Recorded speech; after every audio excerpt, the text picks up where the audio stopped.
watched day 3. Our president is luxuriating in the facilities of the UK's private hospitals while our citizens are suffering in Nigeria. How can it be that the president enjoys this luxury on taxpayer money while our citizens suffer with the poor infrastructure, poor healthcare? We are here to hold him to account.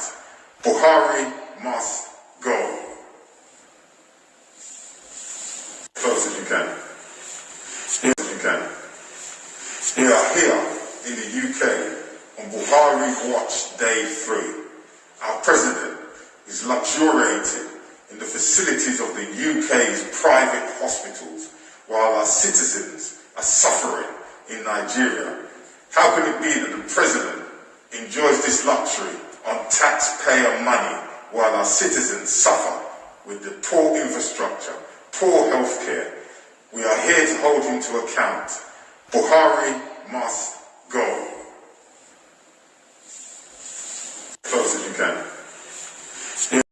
President Buhari is currently in London, where he is receiving treatments to further strengthen his health status. Nigerians have criticized Buhari for leaving the country at this point of internal crisis. The state of his security is really poor, and just continue to wonder why the government doesn't want it. I guess Nigerians need to stop criticizing the president for traveling to London for medical treatment. It is clear that the president has been going on this annual trip for years now.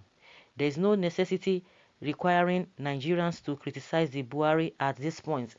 Are people frustrated about the recent situation of things in the country? I guess that is just what is happening. 2 days after Buhari went for his medical treatment, resident doctors in the country embarked on a strike. The question now is, why would our president travel to get medical treatment when he knows resident doctors are on the verge of a strike? Nigerians in diaspora have vowed to carry out a protest at the hospital where Buhari is reportedly taking treatment. Nigerians have urged their fellow patriots in the diaspora to ensure Buhari is sent back from the treatment. Okay. Okay. This is getting serious. Honestly, I don't even know those who are coming out to say, oh, they should not criticize him, they should respect him, they should do this and that. That is what they've been talking about. And from the reports gotten that the particular hospital he goes is this Wellington Hospital in London. Well, people are ready for him. People are ready for him. And some people have been warned. They have been warning people, whether it is a threat, whether it is appeal, that they should not even do anything funny. Definitely, nobody is going to harass anybody from protesting. Definitely, the protest must continue and nothing will happen. Nothing will happen. It's not in Nigeria that you will now say, oh, I think maybe that's why a lot of them are coming out to appeal, to try to make it more, that's the thing, they can buy the minds of Nigerians. Coupled with the fact of what really happened, coupled with the fact with what happened during NSAS. There was a massive protest in Canada, all over the world, where Nigerians are domiciled, especially in London. So you not think, and nobody harassed anybody, nobody even touched anybody. So you think that is going to happen here. It's not going to happen. It's not going to happen in London. Honestly, it's not going to happen. They will allow people to protest. They will be allowed to protest, and nobody is going to arrest or threaten anybody. That is just exactly what the people are there to do. Meanwhile, many hours after the hashtag gained momentum, Omoyele Sowore alleged that Nigerians in London have gained access into the hospital ward where Buhari is receiving treatment. He said that on the 2nd of April, Nigerians in London will converge at Abuja House, where the Buhari is reportedly receiving his annual checkup, and chase him back to use the hospital in Nigeria for the same purpose. Omoyele Sowore posted this on his Twitter handle. He also shared a video of a young man holding a banner talking about Buhari and his checkup in the UK. Of course, we can see all of that. You don't want to use the hospital in Nigeria because you think you are above the law, you are above everybody. You will tell people this and you say another thing. It is better not for you to even say anything than for you to say things and people begin to believe in you. A lot of people are coming out to say yes, they regretted voting this government in the first term, but some people still went ahead again to vote the second time. So who are we going to be blaming in this whole thing? And again, for someone to be saying that there's no reason criticizing Buhari for taking medical trips to London if he had improved our health facilities as he promised before he was elected, would he be taking medical trip to London? Nelson Mandela all his life was never treated abroad. Queen Elizabeth II and her husband Prince Philip get treatment from St. Mary's in London. Stop writing nonsense, telling people not to say the right thing.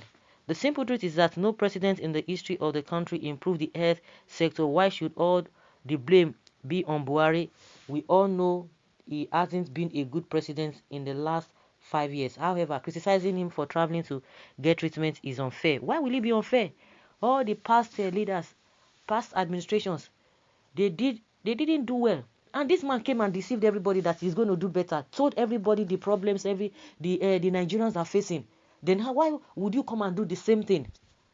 If really it's patriotic, just like they always claim, because there's no integrity as far as I'm concerned.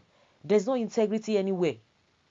If you are coming to tell people what you know that you are not going to be doing, just the same way. Now somebody will tell us that oh, they should not criticize him for fuel subsidy, where when he said it himself that paying subsidy is a scam. If anybody tells you, don't believe that. And he came and began to do the same thing, even doing worse. Meaning he didn't even have any. There was no plan at all. And when you are talking, people will tell you that he built a train, he built rail, whatever. I don't understand. Why telling people lies when you know you cannot do something and they are telling us not to criticize him, not to talk? Did he not criticize people? He came with the mantra of change and he deceived everybody. People fell for that. But see what is even happening. We are even talking about one thing is the hospital that or whatever the treatment is gone abroad to take. Another is the issue of S-men. He's not even saying anything. Before he came on board, it was only Boko Haram that we were dealing with. And those ones, they have changed tactics in their operation. Femi Adesina will tell you that bombs are no more rolling again. Now we have a S-men on one hand, we have bandits on one hand, we have a ISWAP, everything on one hand, and the same group of the same people telling us that they are not criminals, that they should give them amnesty. They've started giving Boko Haram amnesty. Somebody who does not have anything to offer. What have you done in the first place for you to be talking about forgiving them? But when other people do other things in another region, you run them up. You run them up. You don't give them whatever. You be issuing, blowing hot, issuing statements, issuing order here and there. You are seeing people that they should not blame him. No, we should be blamed. We should continue to blame other people. Is he not receiving salary? Is he not receiving allowances? And you think people going in that place now, going to see him or to protest against him in that hospital, they don't have the right to do that? Or you think it's Nigeria that a police, if by now police would have taken over everywhere. Police would have taken over everywhere. People justifying what is not, justifying rubbish. Very, very unfortunate. Very, very unfortunate that at this stage and time, people will still be talking about, people will be talking about defending what is not, defending the obvious. It's unfair. Defending the obvious. So guys, let us hear your opinion. Let's know your thoughts on this.